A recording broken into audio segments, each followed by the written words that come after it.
semuanya. Shalom. Shalom. Haleluya. Puji Tuhan. Pada pagi hari ini adalah hari pertama kita masuk di dalam sebuah tema yang baru. Yesus adalah gembala kita ya, gembala yang baik. Ya, puji Tuhan. Dan pagi hari ini saya rindu kita bersama-sama untuk belajar tentang sesuatu realita yang kita alami dalam kehidupan kita. Bagaimana kita sering mengabaikannya. Sering kali kita melupakannya, ya. Dan bukan karena kebetulan tapi ini terjadi dan melanda anak-anak Tuhan sementara ini dewasa ini, ya. Bapak Ibu saya terbiasa ya. Jadi panggilnya apa nih? Teman-teman semuanya. Oke. Beberapa waktu yang lalu kita pernah mendengar sesuatu yang luar biasa yang mencekam orang Surabaya dan sekitarnya. Golongan anak-anak muda yang dengan berani dia bisa merampas, menggunakan kendaraan-kendaraan sampai akhirnya semua aparatur pemerintah turun tangan. Mereka bersama-sama bersinergi untuk memerangi anak muda. Anak muda dijadikan sasaran. Anak muda kenapa harus salah? Gitu ya. Kenapa? Apakah ada yang salah dari anak muda itu? Nah, inilah yang realita di dalam kehidupan kita yang terjadi. Dan orang seringkali menyalahkan hal ini. Ya, beberapa waktu yang lalu ada yang namanya geng motor, masih ingat ya? Dan itu juga cukup mencekam orang Surabaya dan sekitarnya. Apa sih yang menyebabkan mereka buat seperti itu? Ya mungkin orang menyalahkan dari pergaulan, tetapi apakah benar demikian? Nah ini secara sosiopsikologis memang harus diteliti lebih jauh mengenai kondisi seperti ini. Surabaya memang bukan di tengah hari kemarin saja terjadi. Ini adalah dampak dari masa-masa yang sebelumnya telah terjadi. Karena apa? Pada waktu Menteri Sosial waktu itu yang sekarang jadi gubernur, ini senjata makan Tuhan, Ibu Khofifah Indar Parawangsa. Pada waktu dia menjadi Menteri Sosial mengatakan bahwa generasi muda sekarang adalah generasi fatherless. Fatherless atau fatherless? Fatherless. Generasi fatherless. Apa sih sebenarnya generasi fatherless? Saya tidak akan membicarakan ini, tetapi bagaimana kita masuk ke dalam tema nantinya. Adalah generasi yang tidak mempunyai bapak. Dan itu juga menjangkau dalam kehidupan kita anak-anak Tuhan. Anak-anak muda Kristen. Mungkin ada yang terlibat di dalamnya atau tersangkut di dalamnya. Bahkan Barna survei itu membuktikan bukan lagi fatherless, tetapi adalah lost generation. Sangat riskan sekali. Sehingga dari dampak itu sangat luar biasa. Mereka buat satu kelompok dan kalau dibiarkan itu menjadi sangat kuat dan kokoh. Ini kenyataan dalam kehidupan kita. Apakah anak-anak Tuhan tersangkut di dalamnya? Kita nggak tahu. Tetapi kalau saya belum mengupas lebih jauh, apakah yang dimaksud fatherless atau tidak ada bapak itu? Yang pertama, orang bisa bilang, iya nggak punya bapak, nggak punya ayah. Ayahnya sudah meninggal dunia, betul. Dia ditinggal oleh ayahnya sehingga tidak ada figur bapak. Itu menjadi satu faktor. Tetapi bukan itu satu-satunya. Karena ada yang lain lagi yang menjadi pemicu. Ketidakadanya bapak adalah karena terpisah oleh jarak. Bapaknya tugas dinas luar kota, anaknya ditinggal sendiri.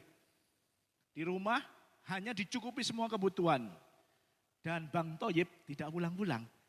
Lagunya gimana itu? Bang Toyib tidak pulang-pulang. Sehingga anaknya sendiri merindukan kondisi seperti itu. Dia mencari sesuatu yang bisa menjawab setiap pertanyaan dalam kehidupannya. Dan yang ketiga, itu yang lebih parah. Kehadiran ayahnya ada. Kehadiran bapaknya ada di dalam rumah tangga. Tetapi mohon maaf, ayahnya tidak berfungsi sebagaimana ayah. Secara fisik dia ada. Secara fisik dia di dalam keluarga ada. Berbeda dengan yang pertama. Tetapi dia tidak bisa memberikan figur sebagai bapak. Tidak bisa mengayomi, tidak bisa memberikan perlindungan dan seterusnya. Ini juga menyebabkan terjadinya fatherless. Bapak Ibu lagi nih, teman-teman semuanya sudah terbiasa seperti itu. Mohon maaf, jangan sampai saat ketiga dapat payung nanti. Dan kondisi ini itu berpengaruh sekali dan menyebabkan gangguan perilaku kepada anak-anak. Malah gangguan itu menyebabkan adanya kenakalan, adanya kejahatan. Ya, sebagai penyebab hal itu tidak berfungsinya hanya di dalam kehidupan sosial, kehidupan keluarga. Marak dengan kejahatan seperti geng motor yang tadi saya sebutkan. Bukan hanya itu, bagaimana peran narkoba. Mereka menjadi pengedar, menjadi pemakai awalnya. Lama-lama gampang cari duit, jadi narkoba. Memang kadang-kadang itu di luar pemikiran orang tua. Orang tua, Allah sudah, anakku sudah tak cukupin, beres. Atau dia di dalam kamar sendiri kok, tetapi kenyataannya tidak demikian. Kenyataannya ini menimbulkan dampak yang luar biasa. Ini yang terang-terangan kelihatan. Yang kerana secara frontal menunjukkan jati dirinya di jalanan dan menyebabkan masalah sosial. Tetapi ada juga yang diam-diam seperti narkoba tadi. Ada juga yang diam-diam melalui kelainan seksual. Kemarin Pak Gembala ke lapas. Ada banyak narkoba orang-orang Kristen dan ternyata ada yang hamil tadi disaksikan di ibadah pagi. Anak Tuhan. Nah, kelainan seksual di dalam ini juga menyangkut juga banyak. Mereka berperilaku menyimpang. Sampai akhirnya sangat ironis di negara-negara tertentu, itu mereka berjuang untuk LGBT, berjuang untuk dilegalkan di gereja, dan sangat ironis sekali kalau gereja konformatif menerima mereka. Thailand mungkin negara pertama yang melegalkan perkawinan sejenis. Pada waktu itu didengungkan, terjadilah pernikahan massal sejenis di Thailand. Ironis sekali. Dan kita tahu bagaimana kerusakan di Thailand. Kalau kita ngomong jenis kelamin ada berapa? 2 ya, pasti kan? Allah menciptakan itu juga 2 jenis kelamin, laki-laki dan perempuan. Tetapi di Thailand ada yang tahu berapa jenis kelamin? 3, berapa? 5, berapa? 19 jenis kelamin. Coba browsing. Di Thailand ada berapa jenis kelamin? Ada 19, 18 atau 19 jenis kelamin. 18 ya? Oke, 18 jenis kelamin. Edian kalau ngomong gitu ya, ngomong bahasa kasarnya. Tapi ini kenyataan. Dan mereka semuanya adalah banyak di kalangan pemuda, anak muda, usia muda. Dan kita tidak bisa membedakan mana jenis kelamin yang satu dengan jenis kelamin yang lain. Oleh karena itu, teman-teman semuanya, kenapa kok hari ini saya berbicara tentang masalah di dalam Yesus Gembala yang baik, saya memberi judul tentang pasture land. Pasture land atau tanah penggembalaan. Kalau saya nanti ke Seleo pakai bahasa Inggris, pakai bahasa Indonesia, tanah penggembalaan. Jadi dari apa yang menjadikan tema kita di dalam Mazmur 23, saya tidak membacakan sebelumnya, tapi ayatnya nanti kita akan berbeda dengan hal ini. Saya rindu kita melihat bahwa kondisi situasi dan kita mau terlibat di dalamnya, masuk di dalam tanah penggembalaan. Masuk di dalam tanah penggembalaan. Apa sih sebenarnya tanah penggembalaan? Next. Ya, secara umum pastura, next. Itu adalah, saya tulis di sini adalah padang penggembalaan adalah lahan yang digunakan untuk menggembalakan dan sumber hijauan yang segar bagi ternak. Ya, pastura adalah suatu lapangan terpakar yang ditumbuhin hijau, yang ditumbuhi hijauan dengan kualitas unggul dan digunakan untuk menggembalakan ternak. Padang penggembalaan dapat terdiri atas rumput-rumputan, kacang-kacangan atau campuran keduanya. Di mana fungsi kacang-kacangan dalam padang penggembalaan adalah memberikan nilai makanan yang lebih baik, terutama berupa protein, fosfor, dan kalium. Artinya apa? Di dalam padang penggembalaan sudah disediakan. Sudah disediakan makanan bagi ternak. Apa yang dipelihara di situ? Ada domba, mungkin sapi, kerbau, dan seterusnya. Sudah disediakan. Dan secara melimpah dengan gizi yang tinggi. Karena memang dibentuk, dibuat untuk itu. Bukan liar. Di situ disediakan dengan luar biasa. Namanya padang penggembalaan. Dan di di hamparan yang luas tentunya. Sehingga tetap bebas domba-dombanya untuk berut tanpa diikat. Itu secara umum. Nah, bagian kita juga akan mempelajari hal itu. Bagaimana kita hidup di dalam padang penggembalaan. Padang penggembalaan kita adalah GB Sentro saat ini. Kita hidup di dalamnya. Apakah tersedia cukup makanan? Apakah tersedia cukup minuman di dalam hal ini? Ya. Tetapi secara struktur kita akan belajar terlebih dahulu tentang kebenaran firman Tuhan. Yang saya ambil juga di dalam Yohanes 10 ayat 7 sampai 15. Ya. Ada ayatnya bisa ditayangkan. Yohanes 10 ayat 7 sampai 15 dikatakan begini ya. Saya tulis. Maka kata Yesus sekali lagi, aku berkata kepadamu sesungguhnya akulah pintu ke domba-domba itu. Semua orang yang datang sebelum aku adalah pencuri dan perampok dan domba-domba itu tidak mendengarkan mereka. Akulah pintu. Barang siapa masuk melalui aku, ia akan selamat dan ia akan masuk dan keluar dan menemukan padang rumput. Pencuri datang hanya untuk mencuri dan membunuh dan membinasakan. Aku datang supaya mereka mempunyai hidup dan mempunyainya dalam segala kelimpahan. Akulah gembala yang baik. Gembala yang baik memberikan nyawanya bagi domba-dombanya.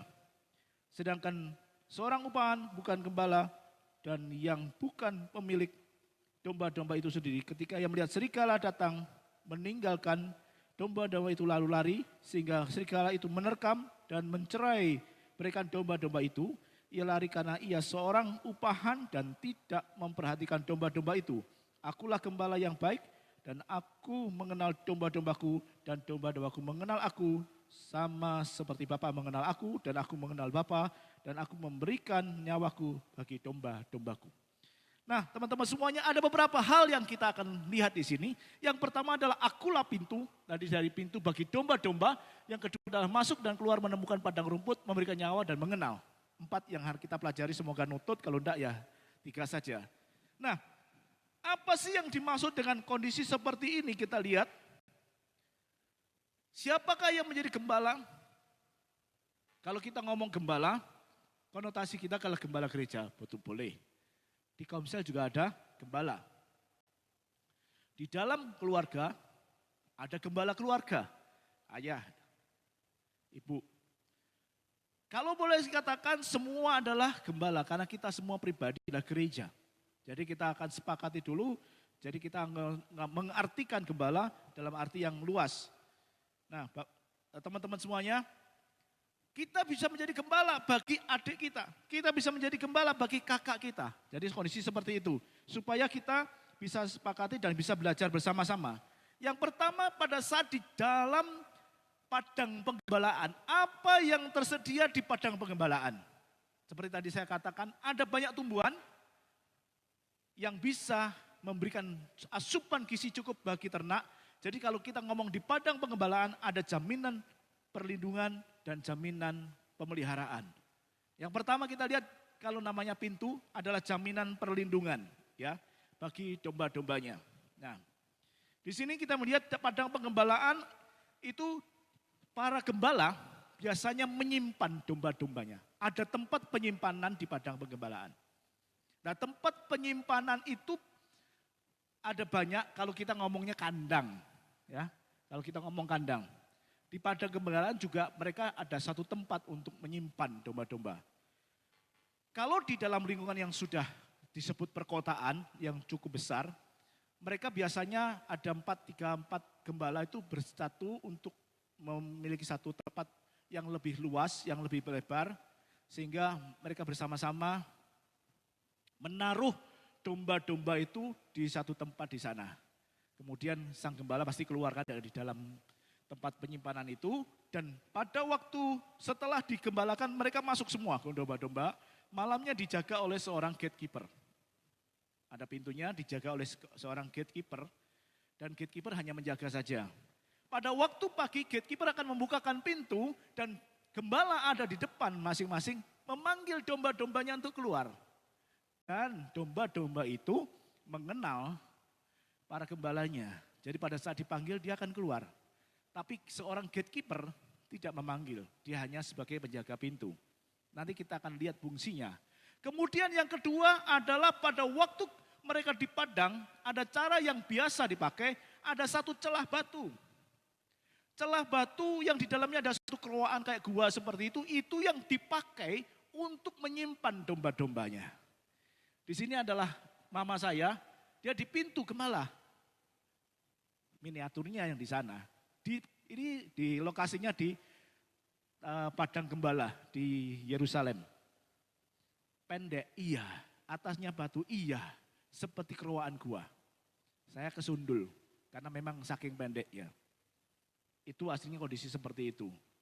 Nah, itu adalah satu celah batu dan di mana domba-domba itu dimasukkan ke sana dan sang gembala akan berdiam diri di pintu celah batu itu. Setelah semua dombanya masuk, sang gembala akan berdiri di celah batu. Bisa dipahami? Sehingga dikatakan akulah pintu bagi domba-domba, itu sama seperti karena tidak ada seorang atau seekor domba pun yang bisa keluar tanpa melalui gembala.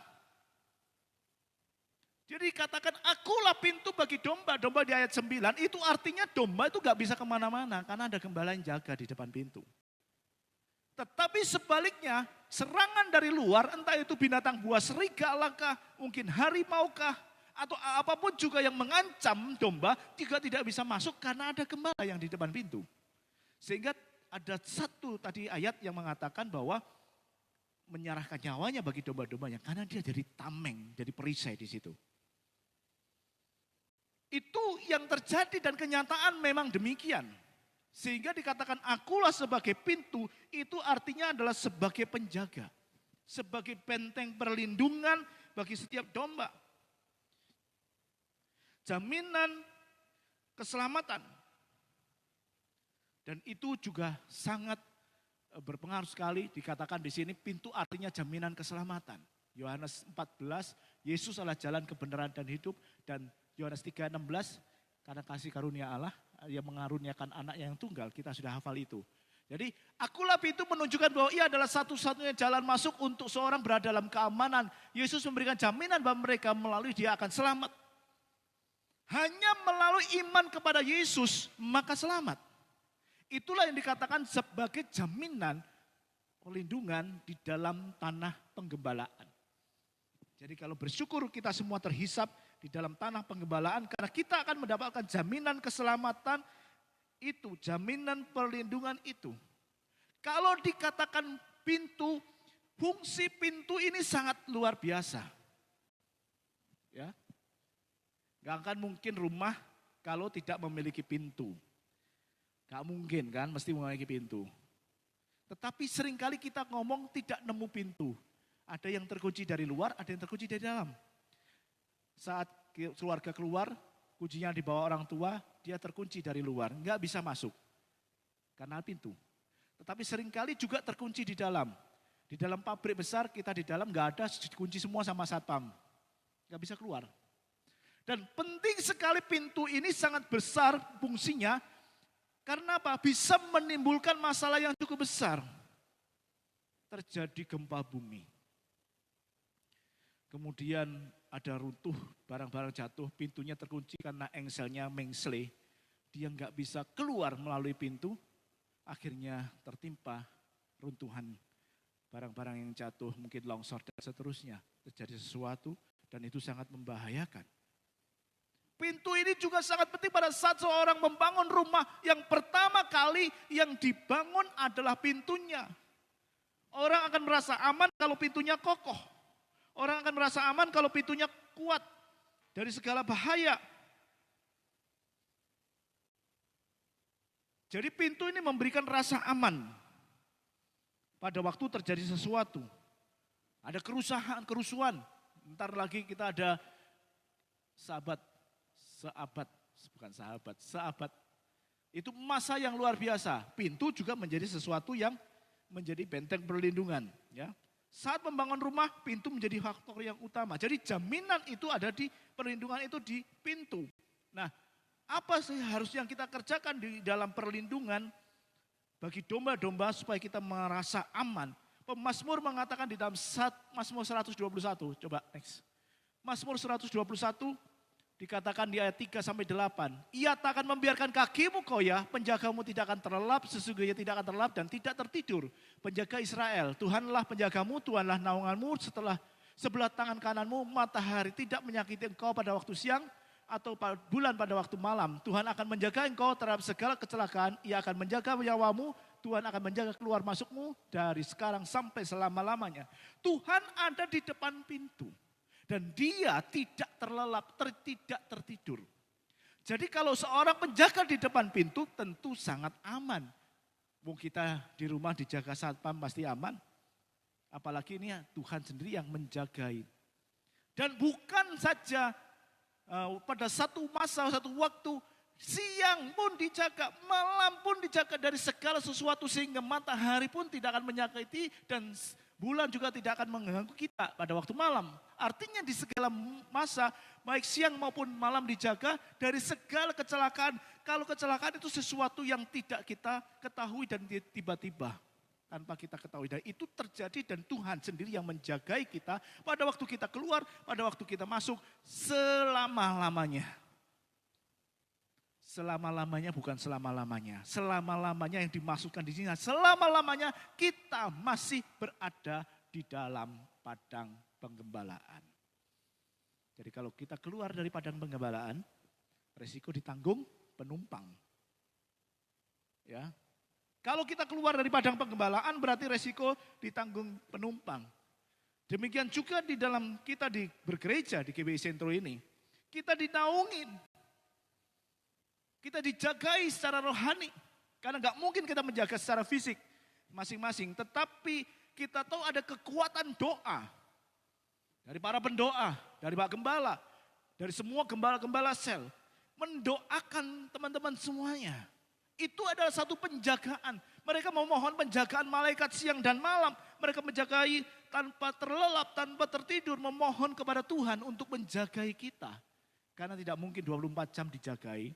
Setelah keluar gereja juga nggak tahu kemana. Ya, dipagari dengan doa-doa. Demikian juga kalau kita sebagai tadi saya katakan sebagai panggilan gembala, entah itu sebagai orang tua, entah itu sebagai kakak, berdoalah. Sebagai anak, berdoalah untuk orang tuamu. Pagari usaha orang tuamu, pagari bisnis orang tuamu, pagari studi adik-adikmu. Itu juga sebagai penjaga. Kita mengikuti teladan Tuhan dan kita di sini kita bersama-sama bertumbuh di dalam penggembalaan di gereja kita dan kita tahu ada penjagaan malaikat di tempat ini yang dimohonkan senantiasa. Ruang doa selalu terbuka di sini dan siapa saja boleh berdoa dan selalu terisi. Ya, puji Tuhan. Yang kemudian yang kedua cepat saja adalah jaminan pemeliharaan. Yang tadi saya katakan jaminan pemeliharaan itu selalu ada makanan, selalu ada kelimpahan. Ya, setelah dikatakan dia ada pintu, dia ada jam untuk keluar masuk. Pintu sebagai perlindungan dan keluar masuk selalu menempuhkan padang rumput. Di ayat yang ke-10 dikatakan sebagai untuk hidup dalam kelimpahan. Saya ulang. Pencuri datang hanya untuk mencuri dan membunuh dan membinasakan. Aku datang supaya mereka mempunyai hidup dan mempunyai dalam segala kelimpahan. Ini yang diberikan. Jadi Tuhan memberikan kelimpahan di dalam segala hal dalam kehidupan kita. Kalau kita ngomong kelimpahan, di sini bahasa Yunani adalah perison, yang berarti sangat tinggi, melampaui ukuran, berlebihan, kuantitas yang begitu melimpah dan jauh melebihi apa yang bisa diharapkan atau diantisipasi oleh seseorang.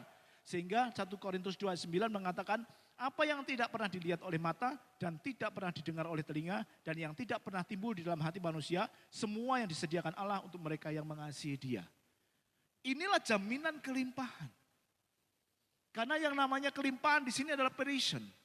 Tetapi kita jangan memikirkan bahwa keluar dari sini kita mendapatkan rumah yang mewah, mobil yang mewah, gitu kan? Karena kelimpahan kan melebihi batas. Membayangkan apa lagi? Saya memiliki karena hobi main musik, alat musik yang canggih, yang harganya mahal. Karena sudut pandang kelimpahan tentunya berbeda dengan apa yang menjadi sudut pandang Tuhan. Karena Dia memberikannya untuk selama-lamanya bagi orang yang mengasihi Dia. Jadi kalau kita ngomong bagian kelimpahan, memang Tuhan bisa memelihara secara materi. Memang Tuhan bisa memberikan kepada kita apa yang kita butuhkan, bukan apa yang kita inginkan. Namun jelas sekali bahwa kelimpahan materi bukan dari bagian kelimpahan yang Tuhan inginkan dalam kehidupan kita. Ya, kenapa? Karena Allah ada kelimpahan yang lain. Pertama ada kelimpahan, dalam arti kelimpahan adalah hal-hal yang spiritual, bukan yang material. Ya, bahkan Allah sendiri tidak pernah peduli dengan hal yang fisik. Kenapa? Allah mengatakan kalau kita mau melakukan kebenaran firman, maka semua yang material, semua yang fisik, semuanya itu akan ditambahkan sebagai bonus. Maka sudut pandang berbeda. Next coba. Sudut pandangnya berbeda. Karena semua yang materi itu sebagai bonus saja. 1 Korintus 1:29 bisa dibaca di sini. Apa yang bodoh di dunia? Apa yang dipilih Allah? Mereka yang berarti itu ditiadakan menjadi tidak berarti. Artinya apa? Apa yang dilihat dunia itu berbeda dengan dilihat Allah. Karena Allah bersumber pada kekekalan. Enggak mungkin hanya sampai sebatas itu saja. Ya, Yesus sendiri juga tidak pernah memperhatikan dia. Dia katakan dia enggak punya rumah, enggak punya tempat untuk menempatkan diri, untuk tidur, untuk meletakkan kepalanya. Jadi teman-teman semuanya, apa yang fisik itu adalah bonus dari yang spiritual. Kemudian yang kedua, hidup yang kekal itu adalah kehidupan seorang Kristen yang benar-benar berkaitan dengan kedekatan hubungan dengan Allah. Ya, karena hal itu kita terima, setelah kita menerima kuasa setelah menjadi anak-anak Tuhan. Ya, kita tidak perlu melihatkan berapa panjang usia seseorang, tetapi bagaimana kedekatannya dengan Allah. Kedekatan dengan Allah bisa dipahami dengan membaca firman Tuhan. Jadi yang belum tergabung dengan CBA, segera masuk di dalam CBA. Sudah banyak link yang tersedia, nanti silakan rame-rame mendaftarkan diri ya. Pengenalan akan Tuhan sebagai karunia hidup yang melimpah itu bukan terbatas sampai satu saat saja, tetapi itu adalah satu proses pengenalan yang terus-menerus, hidup yang terus-menerus. Karena kita tidak mungkin mengenal Allah yang begitu luar biasa sebab kita manusia yang berdosa. Dosa yang menyebabkan kita tidak bisa mengenal Dia. Tetapi saya pastikan di sini bahwasanya pada saat kita menerima, mendapatkan hidup di dalam ladang penggembalaan, maka jaminan itu diberikan kepada kita. Ya, next. Jaminan itu diberikan kepada kita. Sehingga kalau kita tidak bisa mengatakan begitu, ya jaminan kelimpahan berarti kelimpahan bukan hal-hal yang material tetapi spiritual. Bukan apa yang kita makan atau kita pakai. Yang kedua adalah hidup yang kekal itu sebagai orang kita benar-benar berkaitan dengan seberapa dekat hubungan kita dengan Allah. Itulah yang dimaksudkan dengan kelimpahan. Jadi berbeda. Karena yang material sekali lagi adalah bonus. Kemudian yang ketiga, saya sudah di kode waktu. Mengenal domba-dombanya. Next. Ini sudah sedikit saya singgung tadi. Akulah gembala yang baik. Aku mengenal domba-dombaku dan domba-dombaku mengenal aku. Gembala mengenal domba-dombanya. Sehingga tadi saya katakan pada waktu dia di dalam kandang, tempat penyimpanan ada dipanggil satu-satu untuk keluar. Ya. Namun apakah domba mengenal gembalanya? Itu jadi pertanyaan kita. Kalau dikatakan siapa yang gak kenal Pak Gembala di sini, semua pasti kenal, kecuali yang baru. Kalau ada. Tetapi yang dimaksud pengenalan ini adalah ginosko. Artinya kenal yang sangat dekat. Kenal yang terus-menerus. Pengenalan dari sebuah hubungan yang intim dan terus-menerus.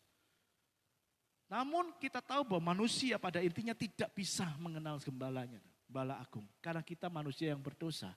Maka Yesus sendiri yang memberikan jalan kepada kita supaya masuk di dalamnya. Jadi ginosko adalah mengenal secara intim. Apa yang harus kita kerjakan sekarang ini dalam kehidupan sebagai padang gembalaan? Kita juga harus ginosko satu sama lain. Ginosko mengenal gembala apa yang dibutuhkan dalam gereja ini untuk pelayanan di tempat ini. Ginosko kepada rekan kerja, ada masalah apa teman-teman di antara teman-teman muda? Ada sesuatukah? Sehingga kita saling menjaga satu sama lain. Kita mengenal satu sama lain dengan intim. Kita bisa mengenal mereka dan tahu apa yang menjadi kendala kebutuhan dan seterusnya.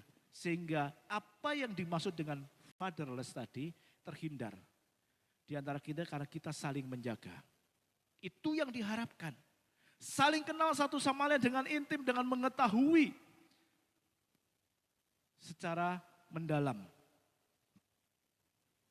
Secara mendalam, kita ginosko. Ke orang tua kita ginosko. Tahu kebutuhan orang tua. Oh, orang tuanya lagi senang, orang tuanya lagi banyak duit. Ya itu pasti tahu ya. Kalau orang tuanya lagi susah, kebanyakan nggak tahu. Benar Mas Sundar? Iya. Kita harus ginosko dengan gembala selnya. Kita harus ginosko dengan rekan sepelayanan kita. Kita harus ginosko dengan adik. Ginosko dengan kakak. Ginosko dengan papa, dengan mama. Supaya kita mengenal mereka, pribadi mereka dan tahu apa yang menjadi kebutuhan. Dan kita memahami benar. Ya. Nah inilah yang dikatakan bagaimana kita, kalau Tuhan pasti mengenal kita sebagai gembala yang agung. Sudahkah kita mengenal dia sebagai gembala kita? Itu adalah proses pertumbuhan dalam hidup kita untuk mengenal dia secara pribadi dan terus menerus. Supaya kita bisa tetap masuk di dalam padang pengembalaan. Ya. Karena mengenal Allah itu adalah satu komitmen yang harus dipatuhi dalam kehidupan kita seumur hidup. Pengenalan kepada Tuhan itu komitmen kita. Maka kelompok baca Alkitab itu juga komitmen untuk memahami, mencoba mengenal dia dengan lebih dalam lagi. Yang terakhir, rela berkorban ya. Sama seperti Bapa mengenal aku mengenalnya, mengenal Bapa dan aku memberikan nyawaku bagi domba-dombaku. Gembala yang baik dia rela berkorban. Mengorbankan kepentingannya sendiri. Bagaimana kita hidup di dalam padang penggembalaan. Dikatakan Filipi 2:4. Dan janganlah tiap-tiap orang hanya memperhatikan kepentingannya sendiri, tetapi kepentingan orang lain. Kita mau berkorban bagi kepentingan orang lain. Kita mau berkorban untuk ladang penggembalaan. Kita mau berkorban untuk rekan sepelayanan. Kita mau berkorban waktu untuk menghadiri ibadah. Kita mau berkorban untuk segala sesuatu yang diperlukan. Sehingga kita bisa hidup di padang penggembalaan itu dengan baik. Dan kita mendapatkan jaminan kelimpahan yang Tuhan berikan. Mungkin itu yang saya sampaikan. Tuhan Yesus memberkati. Saya undang pemain musik, kita menyanyikan pujian tadi. Nah teman-teman semuanya, jadi kita bisa melihat di sini. Yang paling penting yang menjadi tekanan kita pada saat ini adalah bagaimana Tuhan itu sebagai gembala, itu kuncinya di pintu. Dan kita dipersilakan masuk untuk hidup di dalam padang penggembalaan. Di dalam padang penggembalaan ada jaminan keselamatan. Di padang penggembalaan ada perlindungan. Di padang penggembalaan ada jaminan kelimpahan. Kita tidak akan pernah takut kekurangan makanan rohani, menu rohani. Selalu tersedia.